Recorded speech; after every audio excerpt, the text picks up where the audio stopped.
Hi, Taurus, and welcome to your March 2021 general reading. This is for the first half of March. Take what resonates, leave the rest. All the things you hear your other tarot readers on YouTube say, I just said it. Be sure to like, subscribe, comment, all that fun stuff.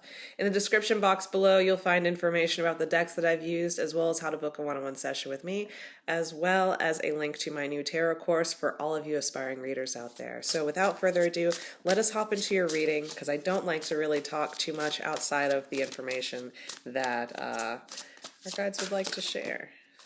All right, so I'm going to start off with 3 oracle cards here, just, to get us into a bit of a foundation of the energy that's appearing. So first off, we have the Death card. I am learning that endings are merely beginnings. Trust. I accept that my inner voice will always guide me correctly. Health. I will honor the physical vessel that enshrines my soul.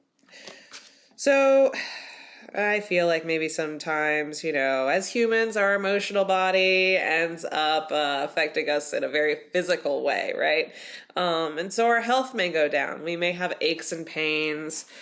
We may have congestion or headaches or something, but when we're not feeling good in any way, shape, or form in terms of mental, emotional, physical, and we do this for a long time, especially in periods of feeling an immense amount of grief, whether about any type of life change, really, it ends up physically affecting us at some point if we continue to carry it. And so there's kind of a lack of grace, perhaps, maybe you being unable to be graceful with yourself or with some type of situation. You feel like you maybe just can't get a break somehow. And it's like, I almost feel like you're in this space where you're just faced with a lot of mysteries, a lot of what ifs, kind of trying to fill in the gaps with your own thoughts and feelings, just based off of all of the things that have happened, instead of allowing yourself room to kind of spread your wings. And that involves you being more present. That involves you being more open to being surprised, to being pleasantly surprised. I'm sorry, that's my dog in the back. He likes to bark at people a lot. Something dogs do. Okay, so we're going to pull some more oracle cards here just to see what else wants to come up. All right, so with Death, we have Psychic. So here I'm feeling maybe you've had to separate yourself from someone. Maybe you're getting certain signs or synchronicities that are telling you to release a situation or a person. But it may be a bit difficult because there's some similarities there, perhaps some toxic behaviors in which you both kind of engage in. There's some type of attachment here. Maybe you see a lot of yourself in this person, vice versa, but at the same time, you recognize that there's something kind of unhealthy. There's something not quite right here. Then we have Shift with Trust, right? And it could be something about maybe you don't fully trust them. Maybe they don't trust you. But there's something here, it's like something does not sit well.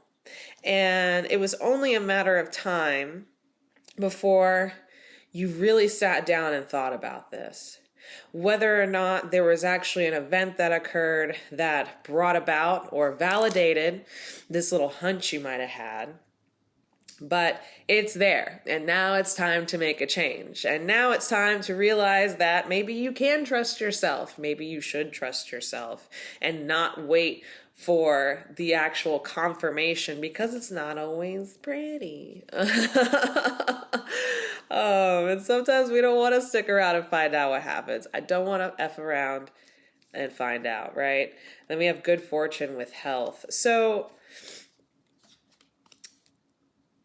kind of moving away from some of the things I was saying about the physical ailments and the emotional body and all of that, and things becoming physical manifestations of how we feel.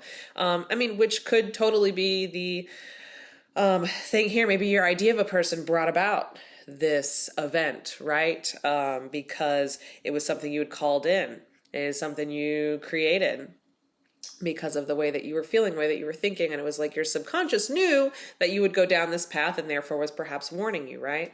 But now things are on the mend. Once you make a decision, once you learn, hey, maybe I should trust myself and my hunches, you're able to then like lighten up and complete a cycle.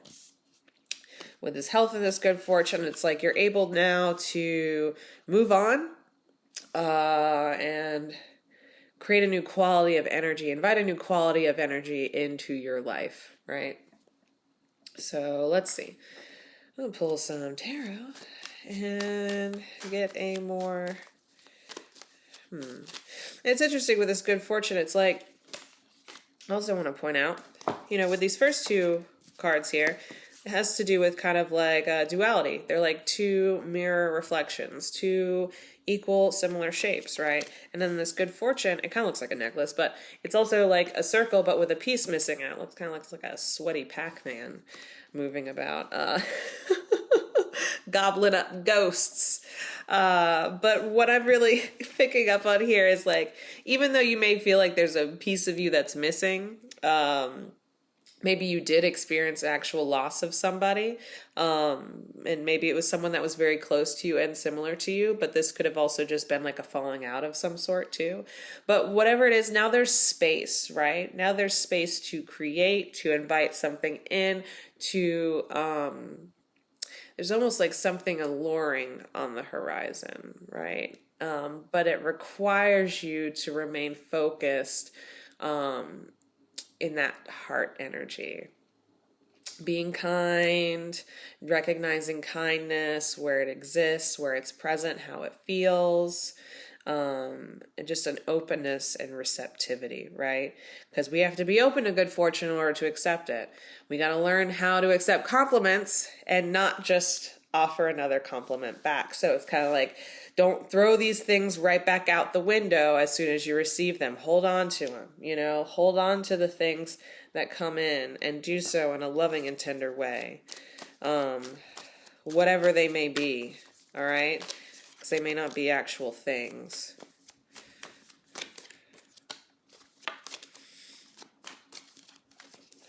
Okay. So we have the Three of Wands, the Ace of Cups, and the Three of Swords. So interesting. We have 313. 313. That could be, a very important numeric message that's coming in for you. If any of those numbers have been coming up for you frequently, like pay attention to that, right? Pay attention to this. So, okay, I'm going to start off right at the bat and look at this Three of Wands and Three of Swords, because I'm feeling for every direction or every place you want to move, there is some sort of mental block or a preconceived notion about each one of these ideas, right? But here at the middle stands this Ace of Cups. And what I'm feeling here, it's like thoughts about what you can receive versus what action you can take. But this, remember I was saying, bring in that heart energy. That's also a centering of yourself. That's also being in that middle path between the above and the below, right? That's standing firm within that center. And also, like, I want to bring our attention back to this Psychic card here, this Vesica Pisces, where the two circles overlap. That also represents the third eye. So there's something about, as long as you can get clear about who you are, how you're showing up, what you bring to the table, you'll easily know what to release and what type of space to hold in order to decide what you want to receive and then take action on. There's some type of circuit of energy, cycle of energy that you've kind of been caught in, and now it's time to hit that reset. You're hitting that reset.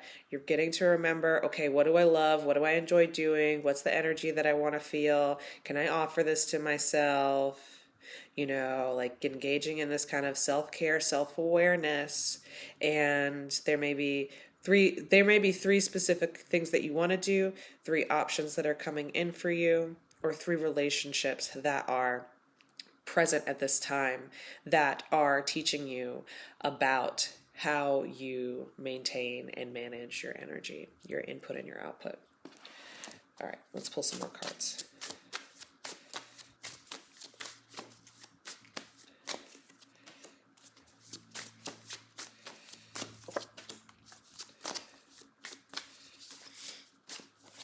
Okay.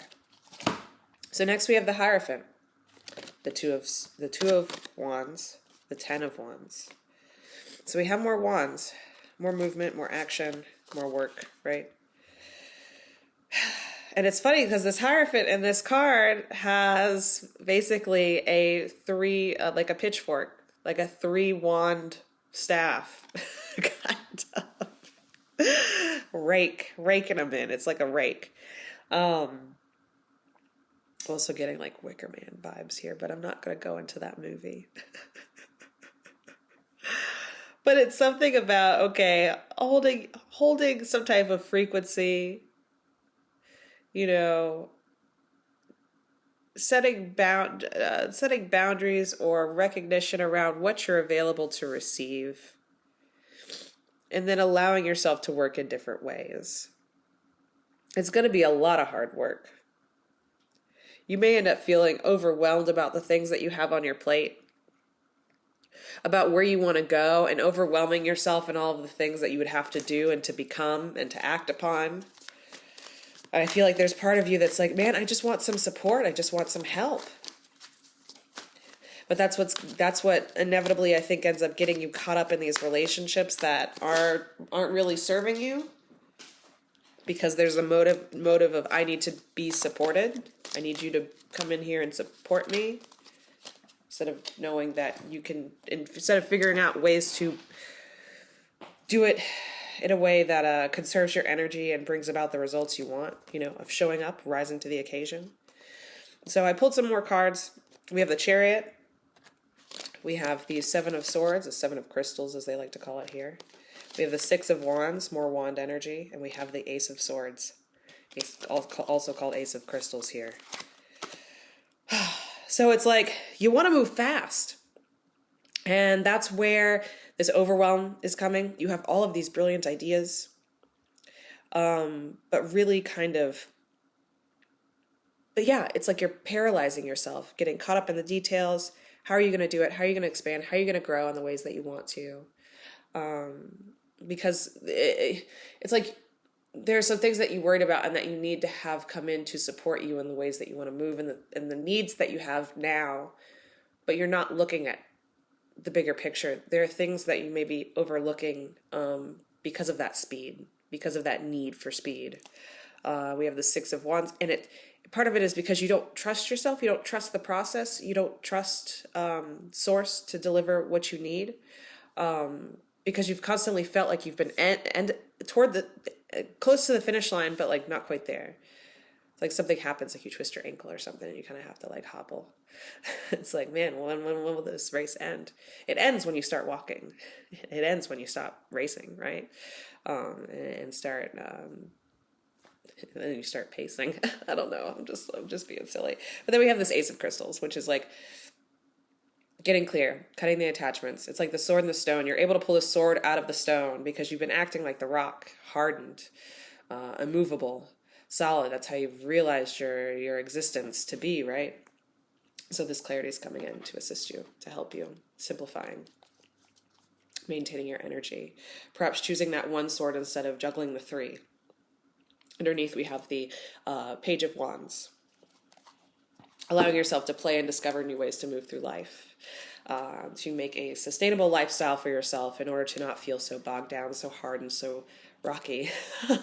So rocky, right?